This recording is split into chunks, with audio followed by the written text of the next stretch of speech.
Welcome to my lifestyle blog. মানে ঘৰত কোনোৱে নাই এতিয়া বৰ্তমান অকল মায়ে বহি আছে আৰু পিলি স্কুলত গৈছে আৰু বাকি হস্পিটেলত আছে দুজনমান গতিকে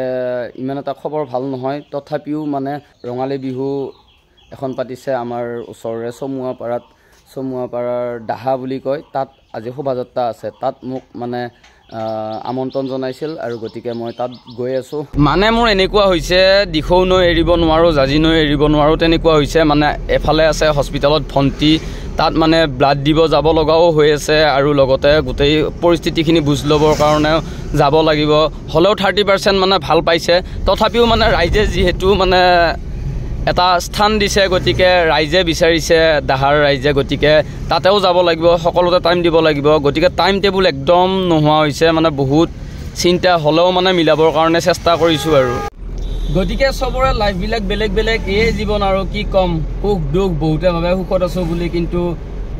দুখো থাকে সকলোৰে লাইফত আপোনালোকে মৰম সাপোৰ্ট কৰি যাব এনেকৈ চলি যাব লাগিব আৰু ওচৰৰে পিপিৰা দোকানৰ চকতে আমাৰ মানে ফ্ৰেণ্ড একেলগে পঢ়া দিব্যৰ দোকানত লৈ আহিলো গাড়ীখন ধুৱাবৰ কাৰণে আৰু বহুতে হয়তো মানে ক'ব যে নিজৰ ভন্টি হস্পিটেলত আছে তাৰ পিছত ভিডিঅ' পইচাৰ লোভত ভিউৱাৰ্ছৰ লোভত ভিডিঅ' বনাব আশা নাই একচুৱেলি সেইটো নহয় যেহেতু মোৰ এইটো এটা কাম সেইকাৰণে মই কৰিছোঁ আৰু মই ভিডিঅ' কৰিছোঁ কাৰণেহে আপোনালোকে এই খবৰবিলাক পাই আছে দেখা পাই আছে আৰু দেখাইছোঁ এটা কাৰণতে ছাপোৰ্ট পাইছোঁ আপোনালোকে জীৱনবিলাকে বেয়া পালেও মানে আজি ভাল পোৱা বুলি ক'ব লাগিব কাৰণ ইমানখিনি সহায় পাইছোঁ মানে মোটামুটি 2 লাখৰো ওচৰা-ওচৰি মানুহে হেল্প কৰিছে আমাৰ ফেমিলিটোক আমি কিবা এটা প্ৰব্লেমত পৰাৰ কাৰণে গতিকে এই ভিডিঅ'ৰ জৰিয়তে আপোনালোকক দেখাবৰ কাৰণে আপোনালোকে কিবা এটা ভাল পাইছে বিশেষকৈ যিবিলাকে বেয়া পায় বা মোৰ প্ৰতি মৰম নাই বা কিবা এটা বেয়া পায় আৰু সেইবিলাকে হেৰি নকৰে ইগনোৰ কৰিলে হ'ল বাকি ভাল পোৱা সকলৰ কাৰণে বনাইছোঁ ভাই আধা ঘণ্টাৰ ভিতৰত হ'ব লাগে নে হ'ব আৰু বহুতে হয়তো ভাবে ভিডিঅ'ৰ পৰা ইউটিউবৰ পৰা বহুত পইচা পায় বুলি কষ্টমছে কৈছোঁ যোৱা মাহত $180 এটা পাইছোঁ $180 মানে আপোনালোকে গম পায়ে 83কে যদি ইনটু কৰা যায় $1 তেতিয়াহ'লে 15,000 টকা এটা 15,000 টকা আৰু এইফালে গাড়ীখন ধুৱাই থৈ দিয়ে আছে গাড়ীখনৰ কিস্তি আহে 9,500 টকা গতিকে 15,000 টকাৰে কেনেকৈ মিলাম কি কৰিম আপোনালোকে নিজে চিন্তা কৰক গাড়ীখন থোৱা হৈ গ'ল এতিয়া গৈ আছোঁ পিলিৰ বাইকৰ অলপমান ভাল পাইছে থেংক ইউ ঘৰটো একো কোৱা নাই ঘৰত সুধিলোঁ কি আকৌ ভাই গম পাইছানে মোৰ কামত আকৌ লৈ যাম তো আকৌ বেয়া পাব বুজি পাইছানে নিজৰ ঘৰৰ কাৰণে লগ ধৰিছোঁ তোমাৰ লগত বুলি কোৱা কি নাই মামা ক'ত মই এঠাইৰ পৰা আহোঁ দে বাপা মম এটা দি মম আমি বেলেগ ৰাস্তা এটাৰে মানে ভিতৰুৱা ৰাস্তা এটাৰে গুচি আহিলোঁ আৰু তাতে দাহাত আজি ৰূপালী জয়ন্তী বহুত বেছিয়ে ভাল লাগিব সকলোকে লগ পাম কিজানি এখন গেট পালোঁ বহুত প্ৰব্লেম হৈ আছে হ'লেও আহিছোঁ আৰু আপোনালোকৰ মৰমৰ কাৰণে হেৰি এই ক'ত যাম এতিয়া আমি শোভাযাত্ৰা আহি আছে নেকি গাড়ীখন এটা থক পাৰ্চনেল প্ৰব্লেম এটা হৈ আছে গম পাইছে কিজানি অলপমান দেৰি হ'ল বেয়া নাপাব দেই হ'লেও আধাৰ পৰা হ'লেও মানে শোভাযাত্ৰাত মানে অংশগ্ৰহণ কৰিম আৰু এতিয়া দৰং জিলাৰ দাহাৰ ৰূপজ্যোতি সংঘৰ উদ্যোগত এইবেলি 25 বছৰীয়া ৰূপালী জয়ন্তী উদযাপন কৰিছে এওঁলোকে সকলো গাঁওবাসী মিলি লগতে এই শোভাযাত্ৰাত সকলো জাতি জনগোষ্ঠীৰ লোক হৈ ভাতৃত্ববোধ আৰু মিলাপ্ৰীতিৰ সমন্বয় ৰক্ষা কৰিবৰ কাৰণে চেষ্টা কৰিছে হয় ভালনে আপোনাৰ অলপ লেট হ'ল হ'লেও অংশগ্ৰহণ কৰিলোঁ আৰু বঢ়িয়া ভাল লাগিল ৰাইজে গমে পাইছে হ'লেও ৰাইজৰ মৰমৰ কাৰণে নিশ্চয় একদম ভাল লাগিল আহিম অলপ দেৰি অকণমান হ'ল দেৰি হ'ল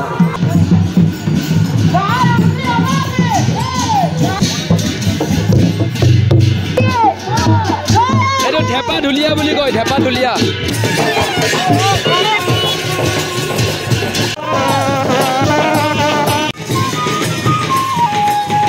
ভাল বাঁহতে দিয়ে দিলোঁ বাৰু বঢ়িয়া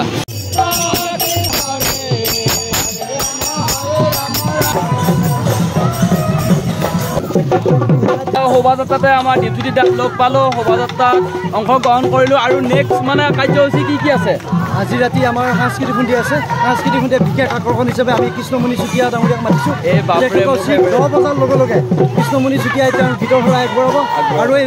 বিশাল শোভাযাত্ৰাৰ পিছতে আমি আজি মুকলি সভা আয়োজন কৰিছোঁ মুকলি সভা এই মুকলি সভাত আমি এখনি স্মৃতি গ্ৰন্থ উন্মোচন কৰিম লং লাইফ ৰূপজ্যোতি অংগ লং লাইফ কেঁচা গাম বাহিৰ হৈ গৈছে এইকেইটা দিন যিমানে জালাত আছিলোঁ আজি কিবা এটা মনটো ভাল লাগছে মানে বিহু ভালকৈ নাপালোঁ এয়া আমাৰ বড়ো নৃত্য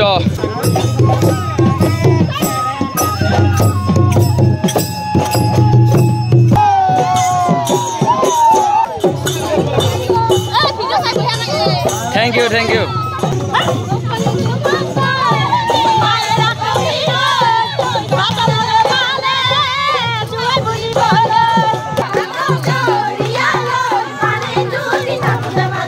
সঁচাকৈ আপোনালোকে অনুভৱ কৰিছেনে এই শোভাযাত্ৰাৰ জৰিয়তে আমাৰ অসমীয়াৰ একতা কি সুন্দৰকৈ প্ৰাণ পাই উঠিছে লগতে ৰূপজ্যোতি সংঘৰ দ্বাৰা যাতে আৰু ভাল ভাল কাম হওক তাৰেই কামনা কৰিছোঁ 3 কিলোমিটাৰমান মোটামুটি আহিলোঁ এতিয়া আৰু 1 কিলোমিটাৰমান আছে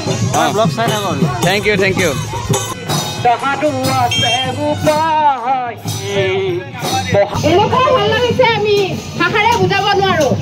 পগলা হৈ গৈছোঁ উৰি ফুৰিব মন গৈছে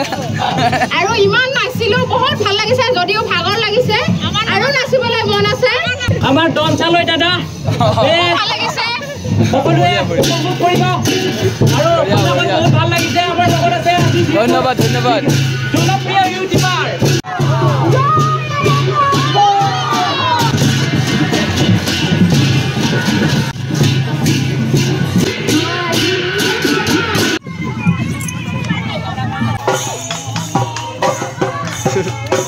ওয়াও সেলফি জোন আজিকালি বহুত প্ৰয়োজনীয় হৈ গৈছে এই বস্তুটো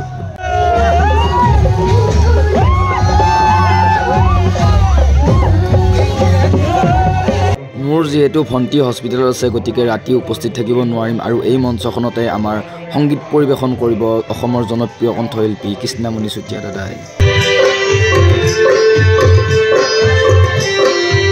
চাওকচোন কি ডাঙৰ গাড়ীত আকৌ গাঁৱলীয়া এলেকাত মানে ইহঁতৰ মানে গাঁৱৰ ল'ৰাই চলায় বোলে ইমান সৰু ৰাস্তাত সোমাই দিছে ধেমালি নহয় কিন্তু নে বেলেগ মাল আহিবাতো চাপৰ গোটেই চাপৰ একদম এই সৰু হেৰিয়ে ডাঙৰ কাম কৰে বুলি কৈ যে সেনেকুৱা না শোভাযাত্ৰাৰ পৰা আহি এতিয়া মানে এইটো কি বুলি ক'ব লাগিব মহাপ্ৰসাদ নিৰ্বলদা মহাপ্ৰসাদ একেলগে খোৱাৰ সৌভাগ্য হ'ল আজি মোৰো আৰু এইয়া গোটেইবিলাক আছে চব সঁচাকৈ ভাল লাগিছে ইমান ধুনীয়াকৈ তেওঁলোকে আয়োজন কৰিছে শেষ হোৱাৰ পিছত আমি একেলগে বহি খাব লৈছোঁ দালি দি ঢালি চাহ আৰু ক'ত খাই থাক দিয়া ভাত দেখিলে আৰু খাওঁ লাগে হা যায়ে থাকিম আৰু সকলোবিলাক মানুহৰ খানাটো দীপদাৰ ফালৰ পৰা ব্যৱস্থা কৰা গৈছে এই অনুষ্ঠানটোৰ লগত সংগতি ৰাখি যোৱাকালি কি হ'ল ব্লাড ডোনেশ্যন কেম্প এটা দিলে নাই ব্লাড মই দিলোঁ লগতে আমাৰ সদস্য 20 গৰাকী সদস্যই ব্লাড ডোনেট কৰিছে লগতে আৰু বাহিৰৰ কেইগৰাকীমান সদস্য ইয়াতে আমাৰ উপস্থিত ব্লাড ডোনেট কৰিছে বঢ়িয়া এবাৰ কি প্ৰথম দিছে মই এইবাৰ প্ৰথম অনুভৱ কেনেকুৱা দি অনুভৱ মানে খুব সুন্দৰ আৰু ইয়াৰ পিছত কাৰোবাক লাগিলে মোক কল কৰিলে ব্লাড দি এই বঢ়িয়া এনে প্ৰথমতে ভয় লাগিছিল না অলপ প্ৰথম মোৰ ভয় লগাৰ কাৰণে ইমান দিনে দিয়া এই বহুত মানুহে ভয় লগাৰ কাৰণে নিদিয়ে কিন্তু ব্লাডটো দিলে ভাল মানে ঘৰত অলপ পৰ ৰৈয়ে এয়া ইভিনিং টাইম পুৰা নাৰিকলী মন্দিৰ পালোঁ আকৌ নাৰিকলী মন্দিৰত মানে মহাদেৱক এবাৰ প্ৰণাম কৰিলোঁ যিহেতু হস্পিটেলত যাম আৰু ইঞ্চুৰেঞ্চৰ মানুহক লগ কৰিম গৈ থাকিম আৰু কৈছোঁ সিদিনাখনে পকলা কৰি দিছা চুপ খুৱাই পেলাগি একদম সপোনত কুৰ্মা হপত মনত পৰে দাদাক লাগি দি এক গিলাচ দি মজা লাগছি খাই তই খাবি টেনচন বাৰ মে যা বুলি কৈছে মানুহ ৰখা হস্পিটেলত সহজ কথা নহয় কিন্তু নে সহজ কথা নহয় যোনে তোনে একদম হাৰ মানি দিব চালোঁ অলপ সুস্থ আৰু একদম পুৰা ভিডিঅ' চাই ভাল পোৱা মানুহকেইজন লগ পালোঁ তাকো ঘৰ ইয়াতে ন ইয়াতে ঘৰ এওঁলোকৰ খবৰ ল'ব আহিলে বহুত বেছিয়ে ভাল লাগিলে ইয়াৰ ওচৰতে মানে